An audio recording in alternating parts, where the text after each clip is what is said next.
Hi, everybody. Welcome back to another year of school, and thank you so much for the kind gesture of this award. I'm sorry I couldn't be there in person, especially because some of my favorite teachers from my time at Stewart are still your teachers today. Some of you might know my mom, Mrs. Ricketts, who teaches all sorts of technical wizardry, or Mrs. Kovach, who taught me that chlorine is a greedy, no-good electron thief. Or Mr. Sayre, who used to dress up as Sherlock Holmes and have us solve math murder mysteries. Mr. Jones and his 18th century British gossip, or Mrs. Fox, who magically turned geography into a game. So they told me I could talk about anything, to which I said, anything? And Stewart said, anything. So here it is, how to do anything in 10 minutes. Piece of cake. By the end of this talk, all of you will have a new skill you can apply to anything. First, maybe I should set some expectations. What do I mean by anything? I'm an applied researcher. That's my job. I use data, experiments, creative ideas, and a lot of hard work to create new and helpful things for society.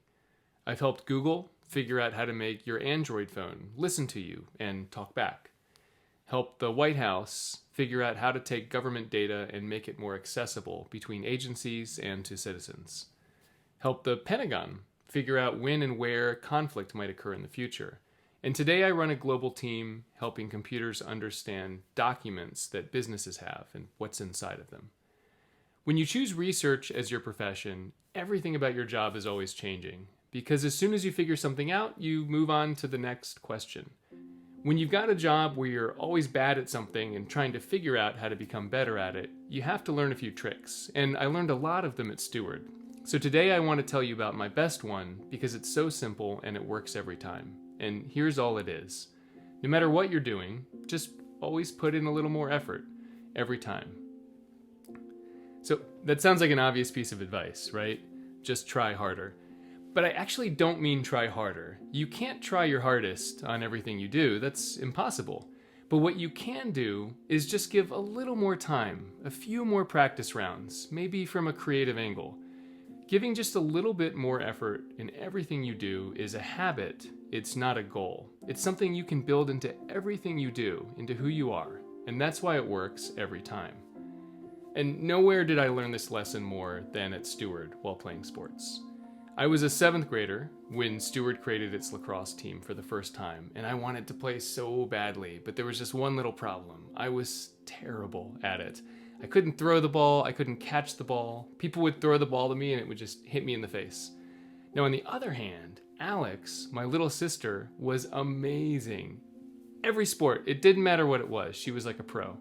And I think Alex knew how much I wanted to play lacrosse, and so every day I got home from practice, Alex would take me outside to our front yard, and we would have a second practice, Alex's practice. Just throwing the ball back and forth, doing drills in our yard, every single day. And I don't think I ever would have learned if Alex hadn't done that for me. And you know what happened after that? Well, I was still pretty bad at throwing and catching, but I got good enough to begin leveraging other strengths. I was fast, so that when I messed up, I could catch up to the other guy and try again. And I've kind of got a freakishly loud voice, so I could cheer on my teammates until my throat was sore, which helps. Now, for me, lacrosse was a lesson, but for you, it could be from anywhere. What's great about a small community like Stewart is that you can do things even if you're not great at them, especially if you're not great at them. And not only is that totally okay, it can be life-changing when your friends and your family help you develop the habit of getting better and better at it. Build that process into who you are.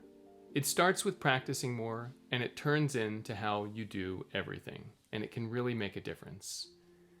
I want to tell you the version of a story that people never really tell in public about doing something successful, the behind-the-scenes version, the vulnerable version, the covered in sweat and soot and uncertainty version.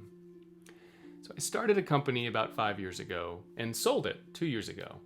I was doing my PhD. I thought I was going to become a professor, but some research I had done was so promising, I felt like I had to build a company around it. I raised money, hired employees, moved to San Francisco, and in some ways it was like all of the cool things that you see in a movie. But there was one problem. After 3 years, it became clear to me that we were just not going to make it. We had tried everything to make a great product, and we had thousands of loyal customers, but those customers just were not covering our costs. And in 12 months, we were going to run out of money, go bankrupt.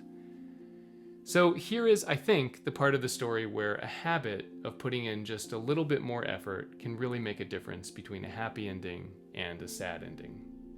So my company was a plane flying in the air with a badly broken engine. And we were either going to crash land, just trying to keep on flying, ignoring what the gauges were telling us, or we were going to have to find a field to land in.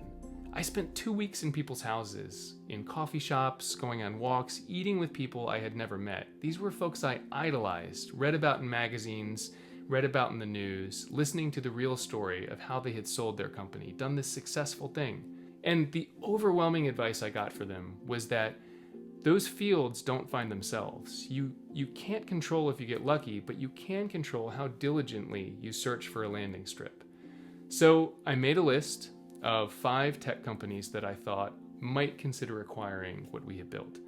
And then I made a list of 65 more, 70 companies, and I called every single one of them. Pulled in every favor with friends I had, got on airplanes, hung around in parking lots waiting for the right person to leave a door just so I could talk to them. And I'll be honest, it was pretty humiliating. Day after day, getting rejected before lunch, only to try again after lunch. After days of conversations, one very famous company told me they would love to hire this one employee of mine, but they don't want me, and they definitely don't want my company. So this is what you go through day after day, week after week, and after 3 months of exhausting work, I had 3 offers to buy the company. Now here's my point. I could have stood up here and told you a story where I seem like some hero. Starting companies, hanging out in San Francisco, meeting famous people, selling companies, the Hollywood version of events. But most of the time, that version of events is as artificial as an Instagram photo. It's true, you hiked to that waterfall, but you applied a few filters before you shared it with your friends, didn't you?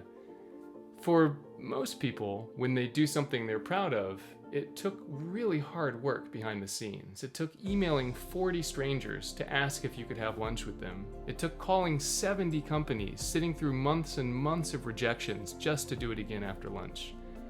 Behind the Instagram filter, most of the time, is the habit of giving just a little bit more effort all of the time. So how do you do anything? You just stick with it. You give it time. You go to Alex's practice. So I've got some homework for you. This year, pick one thing that you're good at and one thing that you're bad at. And just commit to giving it a little bit more time, a little bit more creativity. For the homework, don't worry about scores, grades. Just keep doing whatever it is that you're doing and keep doing it in different ways, just a little bit more. And eventually, you'll realize that you haven't just figured out how to do those things, but how to do anything. Thanks very much, and I hope you have a great school year.